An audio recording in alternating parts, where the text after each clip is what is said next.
বলো সবাই, বিছান প্রেমী বন্ধুরা, কল্পনা করো রাতের বেলা তোমার বাড়ির উঠানে গাছগুলো জবল করছে। কোন রূপকথার গল্প মনে হচ্ছে, তাই না? বীজস্থানের জাদুতে এটা হয়তো শীঘ্রই বাস্তব হতে চলেছে। তাহলে গাছ কিভাবে আলো দিবে? গবেষকরা একটা নতুন প্রযুক্তি আবিষ্কার করেছেন। যার মাধ্যমে গাছের ডিএনএতে জিন প্রবেশ করিয়ে রাতের বেলায় গাছগুলোকে আলোকিত করা যাবে।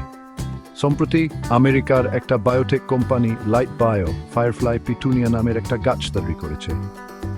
এই গাছটা ছাদের আলোর মতো নরম আলো নিজেই তৈরি করতে পারে। এবার আসল মজার কথা, বিজ্ঞানীরা জোনাকি মাশরুম, সেই নিজেই আলো দেওয়া মাশরুম, তার ডিএনএ গাছের ভেতরে ঢুকিয়ে দিয়েছেন।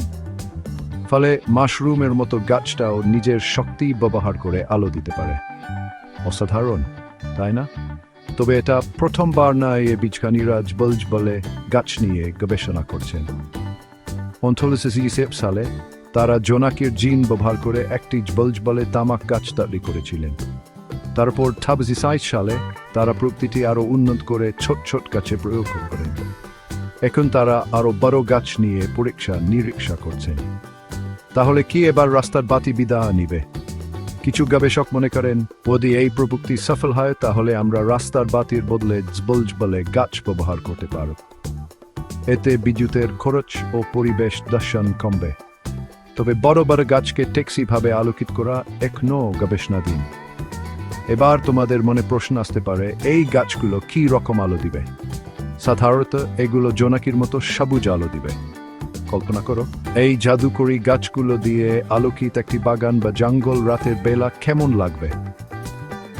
তবে কি এটা শুধু একটা গবেষণাগারের পরীক্ষা, নাকি আমরা বাস্তবে এটা দেখতে পাব?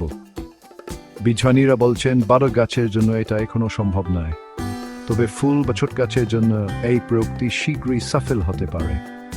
তাই অদূর ভবিষ্যতে যদি জবলে বাগান বা আলোকিত জঙ্গল দেখো, তাহলে অবাক হয়ও না। তোমরা কি মনে করো, তোমাদের চারপাশে এমন জবলে গাছ থাকলে ভালো লাগবে? নিচে কমেন্ট করে জানাও। ভিডিওটি দেখার জন্য ধন্যবাদ।